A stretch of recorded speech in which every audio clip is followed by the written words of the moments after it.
Te damos la bienvenida a un nuevo audio de la hora silenciosa de Palabra de Vida, donde líderes alrededor del mundo compartirán con nosotros. El día de hoy escuchamos a... ¿Qué tal, queridos amigos? Mi nombre es David Ibarra, soy pastor en Argentina. El pasaje que nos toca meditar en este día está en Primera de Juan, capítulo 2, desde el versículo 23 al 27. Como pastor, continuamente estoy tratando con personas que están luchando con diferentes emociones compulsivas como depresión, ansiedad, miedo y con conductas compulsivas como adicciones. Todas estas personas, especialmente los creyentes, los hijos de Dios, los jóvenes, tienen algo en común.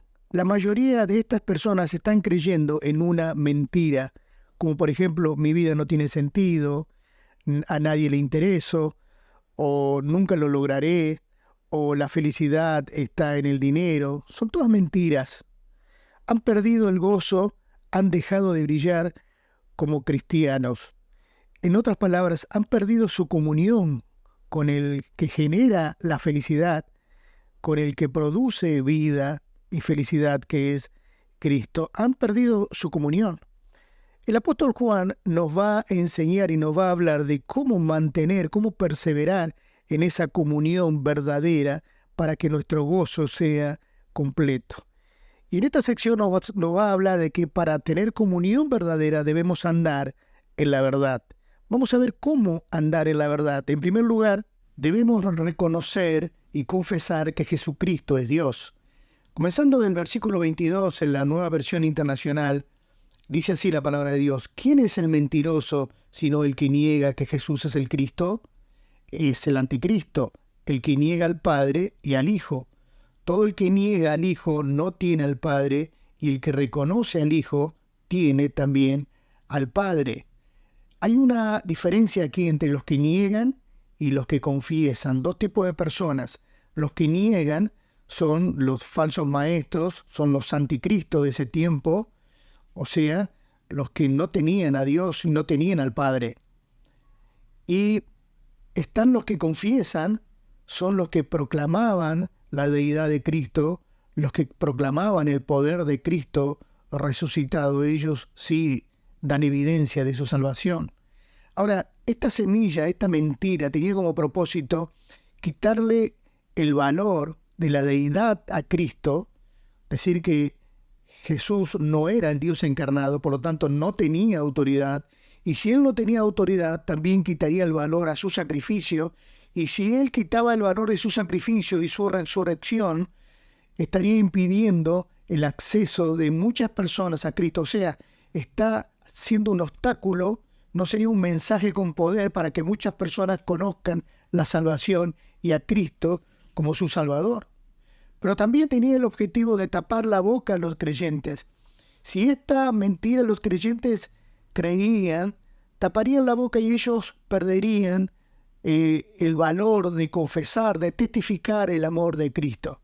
Y también ellos quedarían como cristianos sin poder. Cristianos que no tenían la valentía de proclamar al Cristo resucitado. En segundo lugar, para andar en la verdad, ellos debían conocer y obedecer la palabra de verdad. Dice el versículo 24, permanezca en ustedes lo que han oído desde el principio, y así ustedes permanecerán también en el Hijo y en el Padre. ¿Qué es lo que habían oído desde el principio y que debían quedarse? Eran las palabras de Jesús, eran las palabras de los apóstoles, la palabra escrita, esa palabra la que es el fundamento de su fe, de nuestra fe.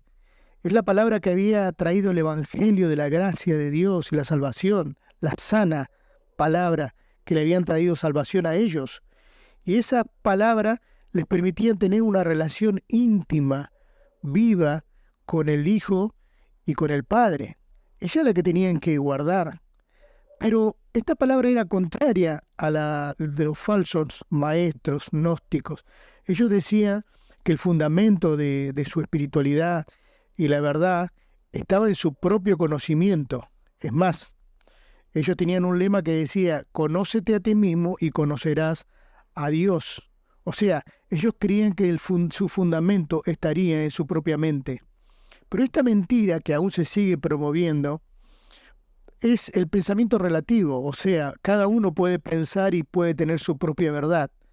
Esto sería un abuso a la verdad. Y también esta mentira alejaría a los creyentes de la verdad escrita e impediría su transformación. Lo peor de todo de esta mentira es que Satanás sabe que Dios tiene un propósito con nuestras vidas, que nuestras vidas sean transformadas a la imagen de Cristo. Y la transformación en nuestra vida es a través de la renovación de nuestro entendimiento para comprobar cuál es la buena voluntad. O sea, nuestra transformación a la imagen de Cristo es a través de la relación con la palabra que opera en nuestra mente, y ahí comienza nuestra transformación. El diablo lo sabe muy bien y él va a impedir que nosotros no retengamos esa palabra escrita, la palabra desde el principio que hemos oído.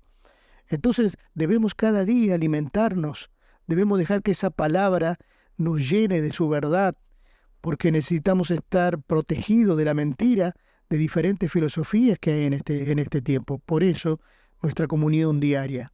En tercer lugar, para andar en la verdad, debemos andar en la esperanza de la vida eterna. Esta es la verdad. Dice el versículo 25, esta es la promesa que Él nos dio, la vida eterna. Estas cosas les escribo acerca de los que procuran engañarlos. Los falsos maestros procuraban engañar a estas personas para quitarle el enfoque de la vida eterna, el enfoque de las cosas celestiales, y ponerlos en el enfoque de las cosas terrenales. Eso sucede cuando dejamos las cosas que oímos desde el principio, la palabra de verdad. Jesucristo en su sana palabra nos promete la vida eterna. La vida que tenemos en Cristo es mucho más que 70, 80, 90 años. Es una eternidad. Y cuando perdemos el enfoque de la eternidad, de esta esperanza de la vida eterna, empezamos a vivir como los incrédulos y empezamos a poner la confianza en las cosas de este mundo. Cuando tenemos un problema económico, empezamos a poner la confianza solamente en los políticos, o empezamos a poner la confianza en la suerte o en nosotros mismos, que tenemos el control de todas las cosas. Pero la verdad es que tenemos una vida eterna. A veces uno tiene miedo a la muerte, y la vida eterna, nosotros solamente la muerte es un paso más a las promesas maravillosas que tenemos en el futuro. Empezamos a enfocarnos en las cosas que perecen y no en las cosas que permanecen. Entonces, debemos andar en la verdad. Tenemos la vida eterna y esa promesa debe hacernos vivir diferentes, con gozo, con una perspectiva apasionada, porque todo lo que hacemos aquí en la tierra tiene trascendencia en la eternidad. En cuarto lugar y último, debemos depender del Espíritu de verdad. Versículo 27, para terminar, dice, en cuanto a ustedes, la unción que de Él recibieron permanezca en ustedes, y no necesitan que nadie les enseñe. Esa unción es auténtica, no es falsa, y les enseña todas las cosas, permanezcan en Él, tal como Él les enseñó. Los gnósticos en ese tiempo usaban dos términos muy conocidos, que era conocimiento y unción.